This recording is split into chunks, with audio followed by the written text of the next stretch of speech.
So I just finished off both hubs. You can see just in the bottom of the picture, I just finished off the passenger side hub. Everything's looking good there. I also found a local part out where I was able to find our front crash bar, a bumper support.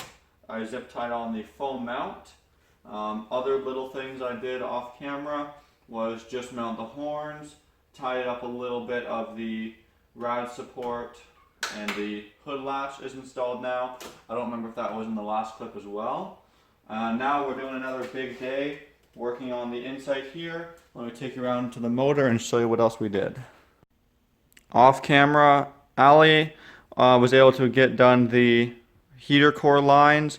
Those were, I believe, the Insight lines, and then we just did some custom mounting of the valve. So hopefully that works out good. It looks like it should.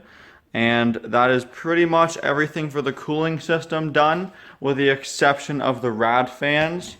For Rad Fans, we're going with a single aftermarket 12-inch Rad Fan. We're just going to be mounting it to the inside of the rad to pull the air through rather than the push style. And we've already gone ahead and just wired in the stock Honda connector. This one's actually from an Acura RSX, but they work the same.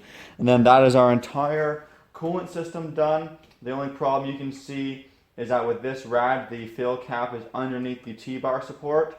So to fill it, we'll have to move it out, or we might just put in a clamp style fill port on the upper rad hose.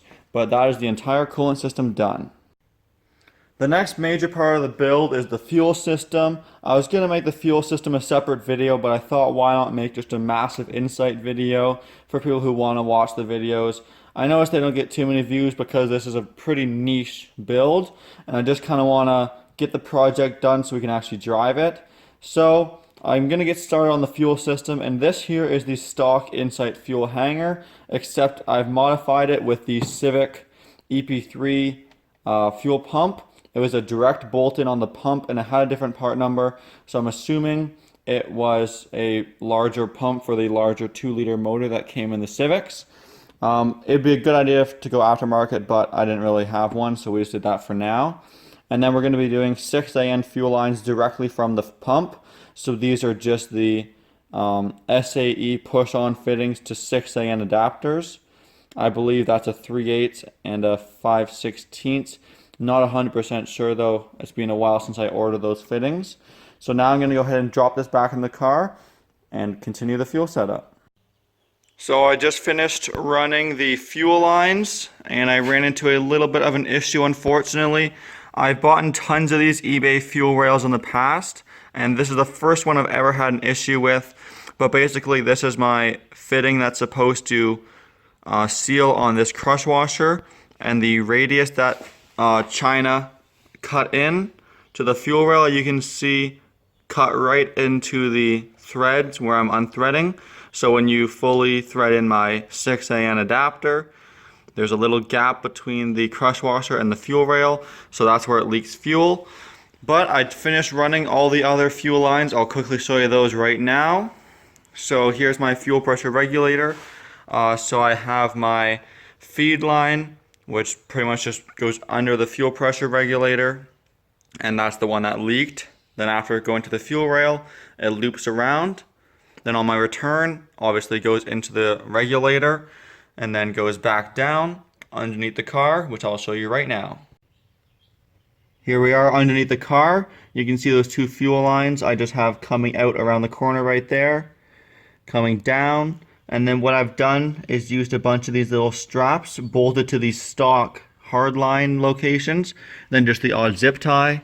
Then going back even further, we have my fuel filter, which I mounted using some existing 6AN holes, then used a rev nut on the other side. So this fuel filter has a replaceable element, and I put it underneath the car because it's nice and easy to change, and if it does leak, it's nice and far away from the exhaust, which will be way over there, and all that good stuff. And then we go back to the tank, and here what you see I've done is added some rubber hose around the 6AN line at the corner, because when you drive it'll rub a little bit like this, and so this will prevent this sharp kind of line from cutting the fuel lines. Then they just go up towards the tank, and I'll show you guys the rest inside the car. I can't show you too much since I remembered I just put my interior back together, but basically they just come up, over, and into those two 6-in adapters I recently showed you into the fuel tank. That's another thing I did off camera. I put the interior back together, gave it a clean when I did so. You can see it looks very nice. I also did some of the wiring off camera because it was kind of boring. I've got my CJ's wiring harness for the ECU in there. I've got my shifter back together. The only thing I haven't done is set up some gauges. We're going to be running oil pressure, air-fuel ratio, and that's a boost gauge, which is obviously now just a vacuum gauge, as this car is not turbo. Then in the back, I put the back all together, and I'll show you quickly the battery, which is underneath that storage compartment. When you lift up the storage compartment, you can see it where I put the battery. I put the battery in a little marine box, which is bolted and tied down to the side of the compartment and wedged in there with some trim pieces. So there's the positive and negative cables. Once you hook those up, everything works. Let's go ahead and take a walk to the front of the car, and I'll show you guys what's left to be done. This will be it for today's video. I did a lot off camera just to try and get it done, but in the next video I'm going to try and finish everything off. I'm going to do the intake, the brake lines, and the exhaust. Those are the big 3 things left.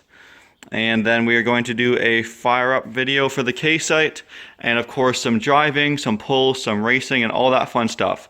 So I'm going to try and expedite the build videos here, but I hope you like the current progress of the K-Sight. There's the engine bay shot for now, and I'll see you in the next video. Thanks for watching. Please like, comment, and subscribe.